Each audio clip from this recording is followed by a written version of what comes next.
하나님, 저희들에게 기도할 수 있는 은혜를 허락하여 주심을 감사드리옵나이다. 날마다 하나님과 교통하는 기도 속에서 주의 기뻐하시는 뜻이 무엇인지를 분별하게 하여 주시고 주님의 뜻을 따라 순종하며 한 걸음 한 걸음 주님의 나라를 향하여 믿음의 길들을 걸어가게 하여 주시옵소서. 이 밤에도 우리의 교회와 가정과 또 우리의 이웃과 이 땅을 위하여 주께 간구하기를 원하나이다. 성령 하나님께서 우리의 기도를 도우시며 우리의 기도를 주장하시고 인도하여 주셔서 저희들이 기도 가운데 역사하시는 하나님의 놀라운 은혜들을 보게 하여 주시옵소서. 성령 하나님께서 말씀을 전하는 자나 듣는 자 위에 충만히 역사하여 주시기를 간절히 원하오며 예수 그리스도의 이름으로 기도드리옵나이다. 아멘.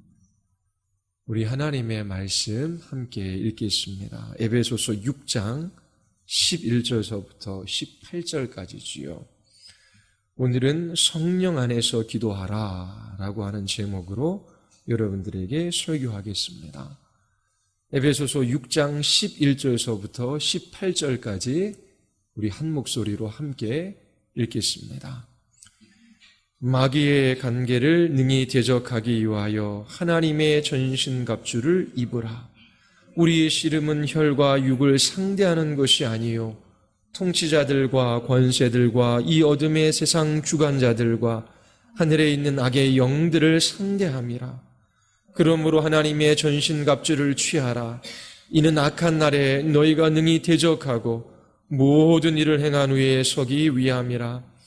그런즉 서서 진리로 너희 허리띠를 띠고 의의 호심경을 붙이고 평안의 복음이 준비한 것으로 신을 신고 모든 것 위에 믿음의 방패를 가지고 이로써 능히 악한 자의 모든 불화살을 소멸하고 구원의 투구와 성령의 검 곧 하나님의 말씀을 가지라.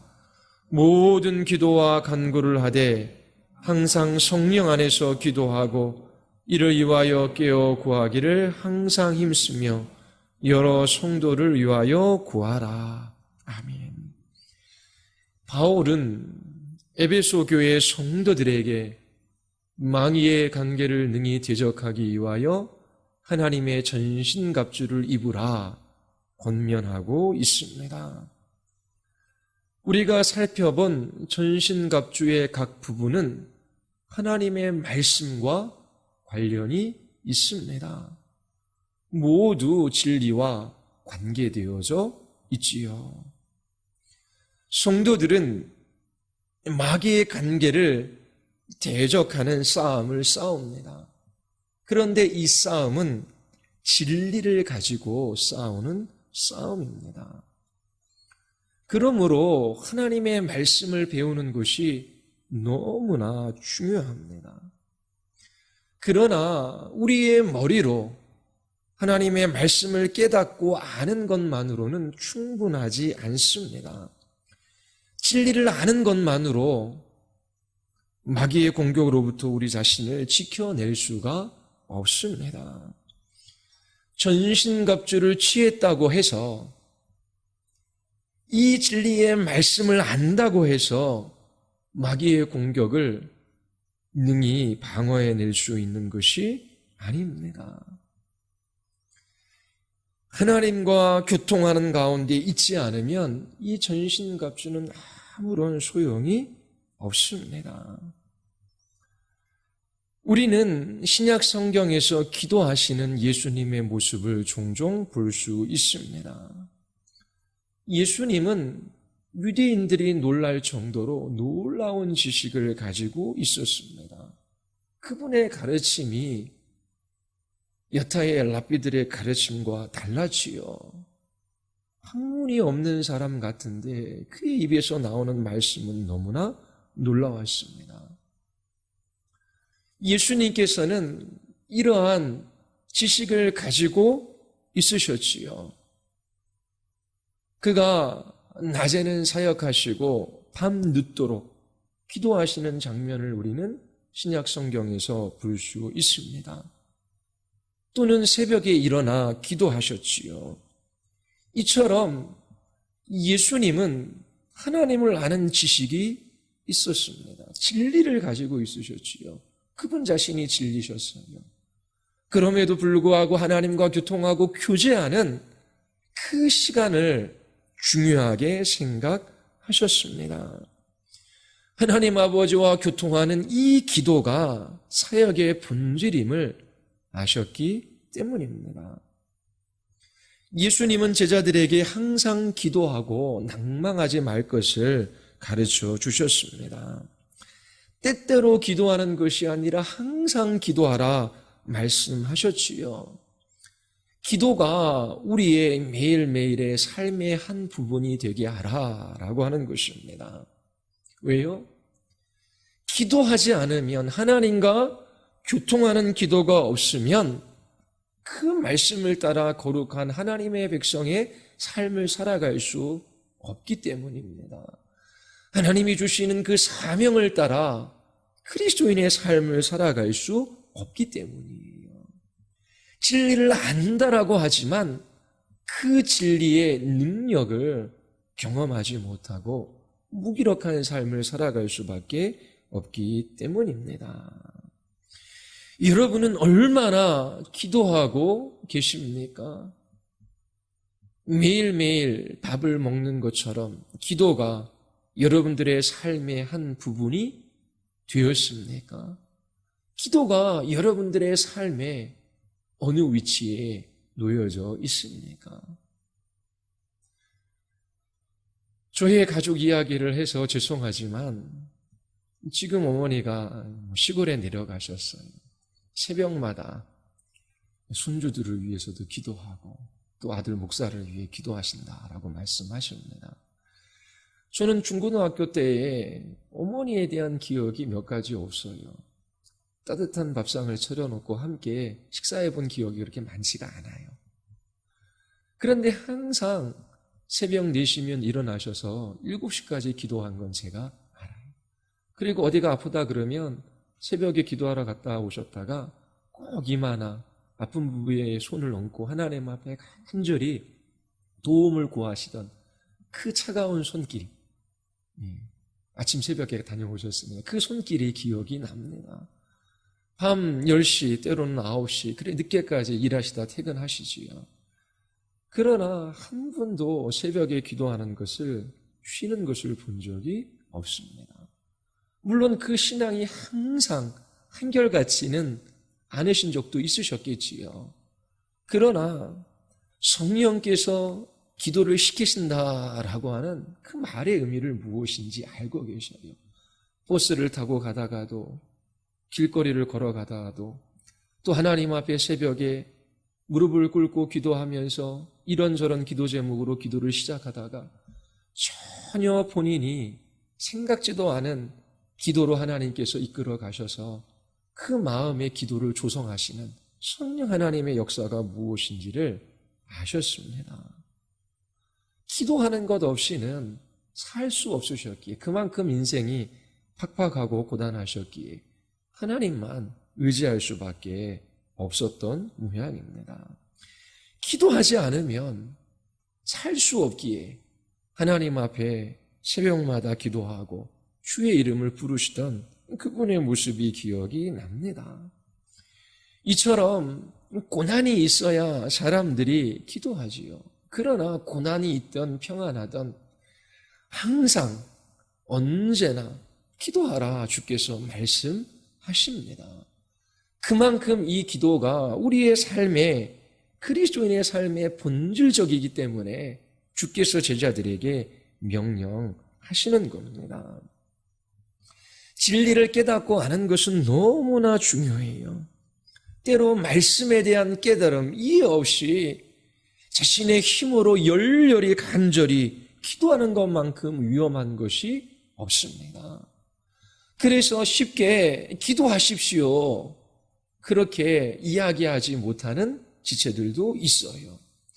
왜냐하면 기도라고 하는 것을 자기 자신의 마음의 소원을 아래요, 초월적인 존재로부터 자기 자신이 원하는 것을 얻어내는 정도로 기도를 이해하고 있기 때문입니다.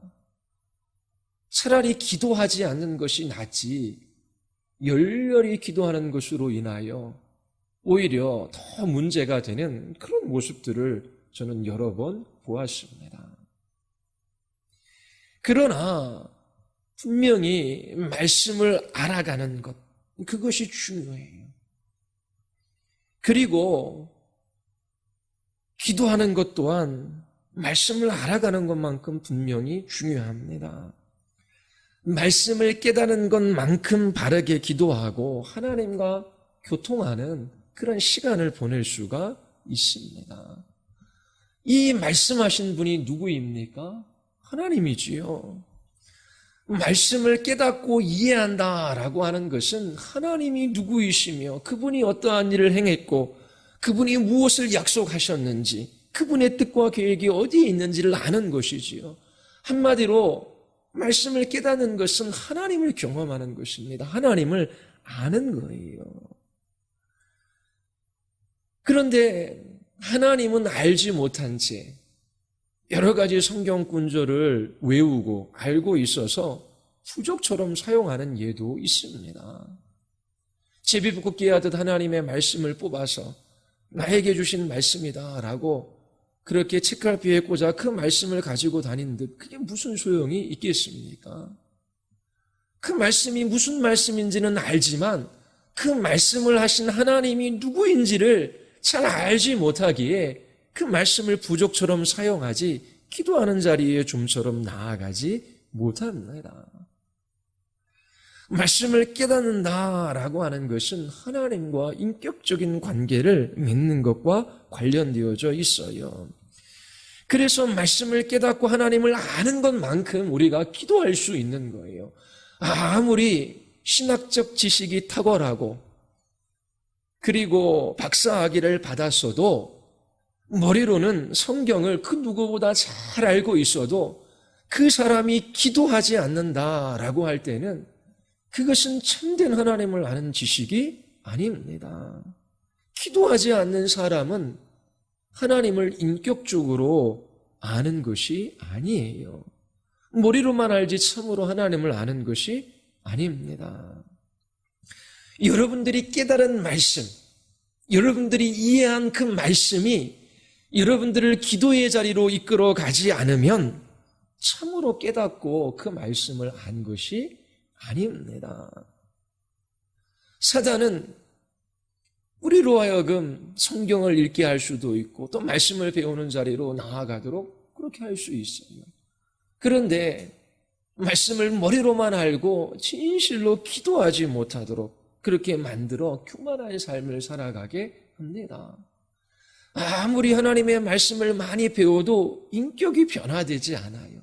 하나님과 교통하는 가운데 하나님의 거룩하심을 닮아가는 그런 일들이 없어요. 그러니까 아는 지식으로 판단하고 정죄하고 사람들을 공격하는 것이지요. 이처럼 마귀는 하나님을 아는 지식을 머리로만 소유하게 하고 기도의 자리로 나아가지 못하게 하므로 그렇게 교만한 삶을 살아가게 합니다. 마귀와의 싸움은 진리전쟁입니다. 단지 말씀을 도구로 사용하여 여러분들의 힘과 지혜로 마귀를 대적해서 이길 수 있는 것이 아니에요. 하나님과 교통하는 것이 없다면, 기도하는 삶이 없다면 이 전쟁에서 승리할 수 없습니다. 모든 종교에 기도가 다 있어요. 기도라고 하는 것을 국어사전에서 찾아보면 이렇게 정의를 내립니다. 바라는 바가 이루어지기를 비는 것. 인간보다 뛰어나다고 생각하는 어떤 절대적 존재에게 빔. 이게 모든 종교에서 통용되는 기도의 의미입니다. 여러분들도 바라는 것이 이루어지기를 위하여 하나님께 나아가 기도하지요. 모든 종교에 있는 기도의 형태입니다. 자, 자기 자신이 바라는 것이 있기에 그것을 얻어내기 위해 어떠한 방법을 사용해야 합니까? 목욕 재개해야 합니다. 정성을 들여야 돼요. 또 열렬해야 됩니다. 이처럼 자기 자신이 원하는 것을 얻어내기 위하여 열심과 열렬함과 간절함으로 자신들의 신에게 비는 그것이 일반적인 의미에 있어서 기도예요. 그러나 성경에서 이야기하는 기도는 그것이 아닙니다. 그리스도인의 기도의 핵심은 성령 안에서 기도하는 것입니다. 바울은 기도하되 성령 안에서 기도할 것을 권면하고 있어요. 모든 기도와 간구를 하되, 기도와 간구 다양한 형태가 있을 수 있지요. 무릎을 꿇고 할 수도 있고, 서서 할 수도 있고, 눈을 뜨고 할 수도, 감고 걸어다니면서 할 수도 있고요. 방식에도 수없는 기도의 방식이 있어요. 이런저런 기도의 방식이 있는데 그것은 중요한 것이 아니라 정말 본질적인 그리스도인의 기도의 특징은 성령 안에서 기도하는 것입니다. 바울은 로마서 8장 16절에서 현재의 고난과 장차 나타날 영광을 비교해서 말합니다. 현재의 고난이라고 하는 용어를 사용해요. 그리스도인들에게, 성도들에게 이 땅, 지금 살아가는 이곳에서 고난이 있다라고 하는 것이지요. 성도들은 모든 피조물들과 함께 탄식하며 몸의 구속을 기다립니다. 우리는 이미 구원받았지만 아직 그 구원이 완성되지 않았어요. 그래서 그 구원이 완성될 그 날까지 육체 가운데 사는 우리들에게 현재의 삶 속에서 고난이 있다라고 성경은 항상 이야기합니다. 어려움과 시험거리가 찾아와요. 그런데 바울은 이렇게 고난당하는 성도들에게 놀라운 위로의 말씀을 주고 있습니다. 성령이 우리의 연약함을 도우신다. 성령이 말할 수 없는 탄식으로 우리를 위하여 기도하신다라고 하는 위로의 말을 증거하고 있습니다. 바울은 단지 모든 기도와 간구를 하라라고 권면하지 않아요. 모든 기도와 간구를 하되 성령 안에서 기도하라라고 권하고 있습니다.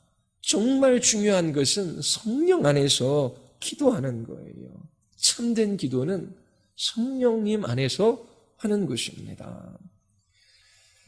8장 26절에 이와 같이 성령도 우리의 연약함을 도우시나니 우리는 마땅히 기도할 바를 알지 못하나 오직 성령이 말할 수 없는 탄식으로 우리를 위하여 친히 간구하시느니라.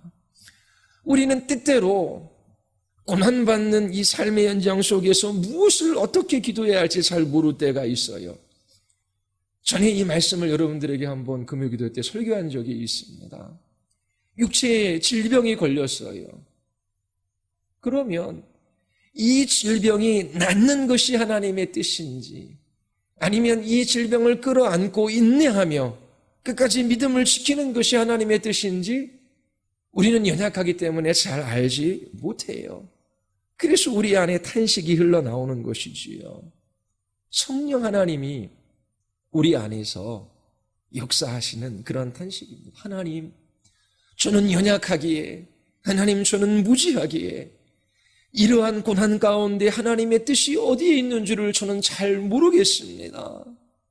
하나님, 왼쪽으로 걸어가야 할지 오른쪽으로 걸어가야 할지, 이 질병에서 치유함을 얻는 것이 하나님의 뜻인지, 아니면 하나님, 제가 더 이 고통을 가운데 인내하며 믿음을 지켜야 하는 것이 하나님의 뜻인지 하나님, 저는 다 알지 못합니다.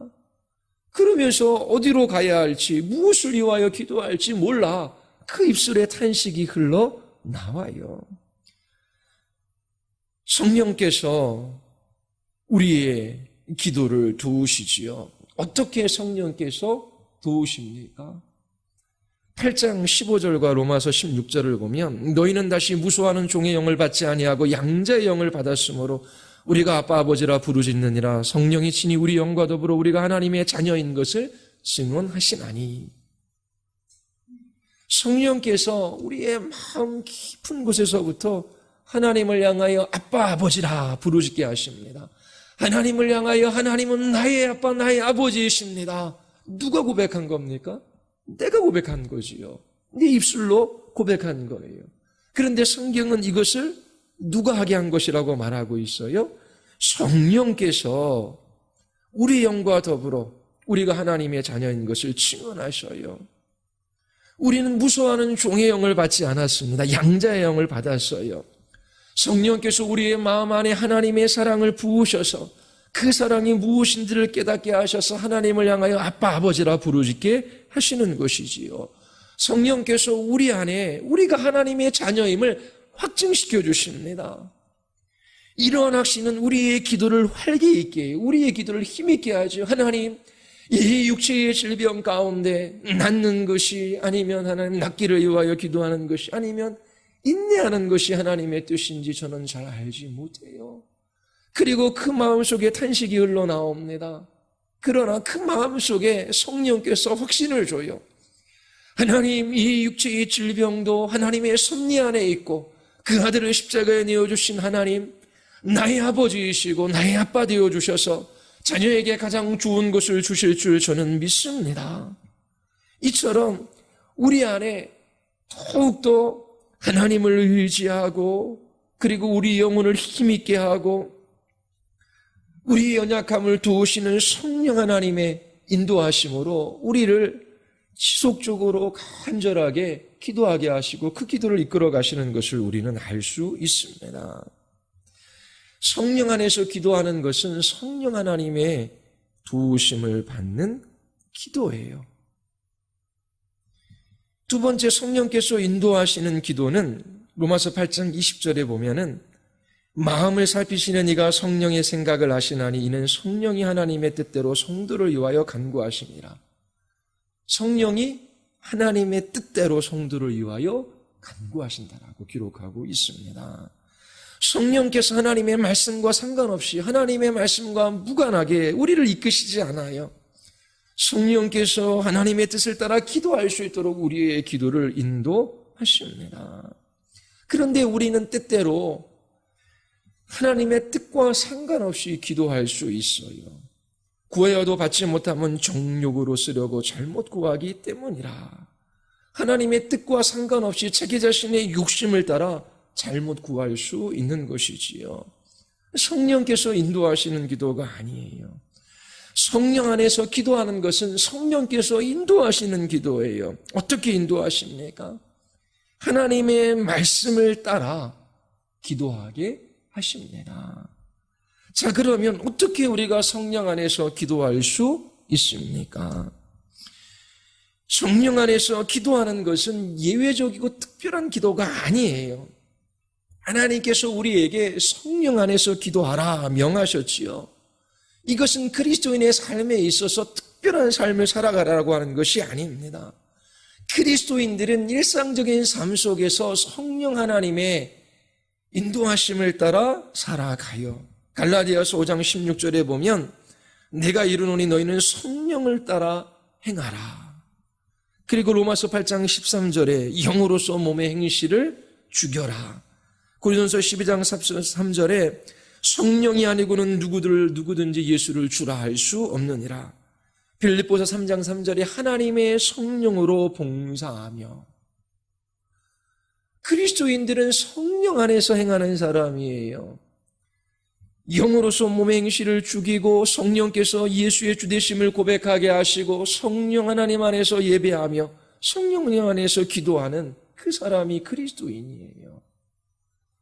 이처럼 성령 안에서 기도하라라고 하는 것은 그리스도인들에게 특별한 기도를 하라고 하는 것이 아니라 그리스도인이 된 모든 신자들은 성령 안에서 기도하는 것입니다. 그것이 그리스도인의 기도의 특징이에요. 성령께서 홀로 역사하시는 것이 아니라 우리 안에서 우리를 통하여 우리와 더불어 함께 역사하십니다. 그렇다면 어떻게 성령 안에서 기도할 수 있겠습니까? 첫 번째는 성령께서 우리의 연약함을 도우신다라고 하는 이 진리를 믿음으로 기도하십시오. 하나님께서 성령님을 보내어 주셔서 우리의 기도를 돕게 하십니다. 성령님을 보내어 주시는 하나님을 신뢰하십시오. 그리고 성령 하나님의 도우심이 없이는, 인도하심이 없이는 기도할 수 없다라고 고백하십시오. 하나님, 이러한 상황 속에서 하나님, 저는 연약하고 무지합니다. 성령께서 저희의 심령을 붙들어 주시고 새롭게 하여 주시고 이끌어가 주시지 아니하시면 하나님, 저는 바르게 기도할 수 없습니다. 저를 도와주시옵소서. 저희의 기도를 이끌어가 주시옵소서. 그렇게 우리의 연약함을 성령께서 도우신다라고 하는 이 진리를 붙들고 그렇게 도움을 구해야 하는 것입니다. 간절한 일이 있어요. 다급한 일이 있어요. 그때 사람들은 보통 열렬함으로 기도하지요. 성령 안에서 기도하는 것이 아니라 자기 자신의 일이 워낙 다급하니까, 그리고 워낙 간절하니까 자기 자신의 온갖 힘을 짜내요. 하나님 도와주세요. 하나님 이렇게 해주세요. 라고 그렇게 자기 자신의 생각과 힘으로 기도할 수 있습니다. 그리고 열렬히 기도하면 그 기도하는 것 자체를 의지하는 사람들이 있어요. 이렇게 열렬히 간절히 기도한 자기 자신이 대견스럽지요. 그리고 하나님께서 그렇게 열렬히 간절히 기도한 그 기도를 들어주실 것을 그렇게 그릇되이 확신하는 사람도 있습니다. 아무리 긴급하고 다급하여도 자기 자신의 생각과 힘으로 열렬히 기도하는 그런 기도가 아니라 성령 하나님께서 도우시고 인도하시는 기도, 성령 하나님을 의지함으로 기도해야 하는 것입니다. 기도할 때에 의식적으로 성령 하나님께서 기도를 도우시고 이끌어가 달라고 그렇게 하나님 앞에 아뢰며 성령 안에서 그렇게 기도해야 하는 것입니다. 두 번째는 말씀을 따라 기도하는 것이지요. 베드로후서 1장 21절에 예언은 언제든지 사람의 뜻으로 낸 것이 아니요 오직 성령의 감동하심을 받은 사람들이 하나님께 받아 말한 것임이라. 모든 성경은 하나님의 감동으로 된 것이다 라고 성경은 기록하고 있어요. 하나님의 부르심을 입은 사람들은 하나님의 말씀 앞으로 나아가요. 하나님의 말씀은 우리를 기도로 이끕니다. 우리가 매일 하나님의 말씀을 읽고 그 말씀을 읽을 뿐만 아니라 묵상하고 그 묵상한 가운데 말씀을 맛보고 그 말씀을 따라 살아간다면 그 말씀이 우리의 기도를 형성해요.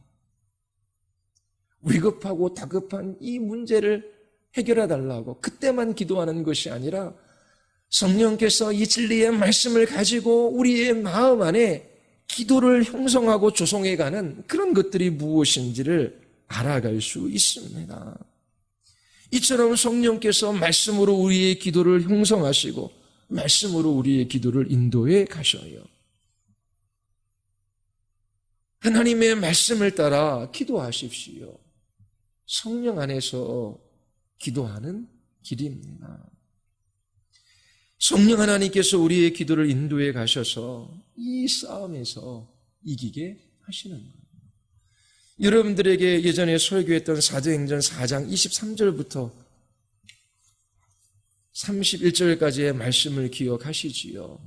베드로와 요한이 공회에 끌려가 신문을 받습니다. 그들이 그곳에서 다시 교회로 돌아와요. 그때 온 교회가 함께 기도합니다. 그들에게 죽음의 위협, 또 고난, 더 심한 핍박이 올 수 있어요. 그것을 알면서도 고난이나 핍박이 없어지는 것을 위하여 먼저 기도하지 않았지요. 하나님에 대한 참된 신앙의 고백이 있었어요. 만유를 지으신 창조주, 이 창조한 세계를 보존하시는 통치자이시오 주권자이신 그 하나님께 기도하지요. 그리고 하나님께서 지금 일어나는 일, 예수 그리스도의 이 모든 십자가의 사건, 미리 구약에 예언하셔서 주의 말씀이 이루어진 것에 불과하다라고 하는 그런 확신을 그들은 가지고 있어요. 왜요? 말씀을 통해서 배웠기 때문이지요. 하나님께서 섭리 가운데 그 모든 일들을 허락하셨고 주의 말씀대로 예수님은 십자가에 달려 돌아가셨어요. 예수님이 고난 받으신 거예요. 하나님의 뜻하셨기에 우리의 걸음도 주님의 뜻 안에 있습니다. 지금 당장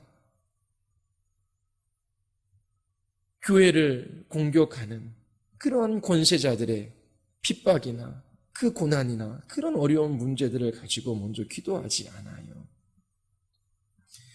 이 고난이 온다라고 할지라도 담대히 하나님의 말씀을 전할 수 있기 위하여 기도하지요. 하나님, 권세자들의 이 위협이 없어야 이 복음 전도가 성공적일 터인데 하나님, 저들의 위협을 없애 주시옵소서. 하나님, 그리스도인들의 삶에 어려움이 없어야 하나님께서 영광 받으실 텐데 하나님, 이 어려운 일들을 없이 해 주시옵소서. 그런 개념 자체가 없어요. 이 세상 권세자들이 위협한다라고 해서, 그리고 이 타락한 세상에서 현재 우리가 받는 고난이 있다라고 할지라도 하나님께서 이 모든 것을 아시고 하나님께서 고난 많은 이 세상에 우리를 보내신 분명한 목적이 있기에 그 하나님의 뜻이 이루어지기를 위하여 하나님 앞에 간절히 기도하는 거예요. 그리고 이 세상에 어떠한 위력이나 힘이나 능력이나 그 어떠한 권세자들도 자기 자신을 하나님의 사랑에서 끊을 수 없고 그 어떠한 권세도 하나님의 권세보다 클 수 없다라고 하는 확신이 그들의 기도에 자유함을 가져다주고 기쁨을 가져다주는 거지.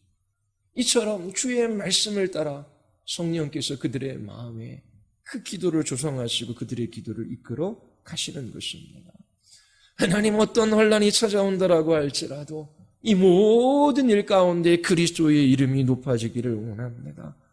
그때 성령께서 함께 하시는 증거가 나타나죠. 무리들이 모였던 그곳이 진동합니다. 성령께서 충만히 역사하셔서 담대히 하나님의 복음을 전하게 하십니다. 하나님의 전신갑주는 진리와 관계되어져 있어요. 그런데 우리가 진리의 말씀을 안다라고 해서 우리가 이 영적 전쟁에서 승리할 수 있는 것이 아니죠. 전신갑주의 모든 부분들 다 착용했어요. 하나님과 교통하는 것 없이. 왜요? 그 말씀은 하나님의 말씀이고 하나님과 인격적으로 교통하는 가운데 하나님이 주시는 그 자유와 위로와 힘 가운데 우리가 이 싸움들을 싸워 나갈 수 있는 겁니다. 성령 안에서 기도하라고 말씀하셨지요. 그리스도인의 기도의 특징입니다. 성령께서 우리의 기도를 들으셔요. 우리의 기도를 이끌어 가시지요. 성령 하나님의 도우심을 구하며 기도하십시오. 또 기도를 이끌어 갈 때에 주의 말씀을 따라 우리의 기도를 이끌어 가십니다. 말씀을 깨닫고 아는 것 없이 하나님 앞에 바르게 기도할 수 없어요. 하나님과 교통하는 기도의 세계 없이 이 영적 전쟁에서 승리할 수 없습니다. 말씀을 깨닫는 것도 기도하는 것도 둘 다 중요합니다. 그러나 여러분들이 분명히 그리스도인의 기도가 무엇인지를 알고 성령 하나님께서 도우시고 성령 하나님께서 이끄시고 그리고 함께 하시는 그러한 기도를 통하여 여러분들이 이 영적 전쟁에서 승리하는 삶을 살아갈 수 있게 되기를 바랍니다. 기도하시겠습니다. 우리 이 시간에 기도할 때에 하나님, 분주하고 바쁜 일상적인 삶 속에서 정작 중요한 것은 잊어버리고 살아갑니다. 하나님, 무지하고 연약한 인생이지만 거룩하신 하나님, 그 하나님 아버지 앞에 나아가 기도할 수 있는 특권을 주셨습니다. 하나님, 우리가 다른 무엇을 하기에 앞서 먼저 하나님 앞에 간절히 기도하며 성령 안에서 기도하며 주님과 교통하는 된 시간을 누리게 하여 주시고 이 기도의 시간에 영적 싸움에서 이기는 것이 무엇인지를 하나님 알아가게 하여 주시옵소서. 하나님, 저희들이 말씀 앞에 서지 못하고 또 기도하지 않으며 하나님 살아간 우리의 죄들을 용서하여 주시고 우리 안에 다시금 주님의 말씀을 따라 살아가기로 결단하게 하시고 우리의 걸음걸음 인도해달라.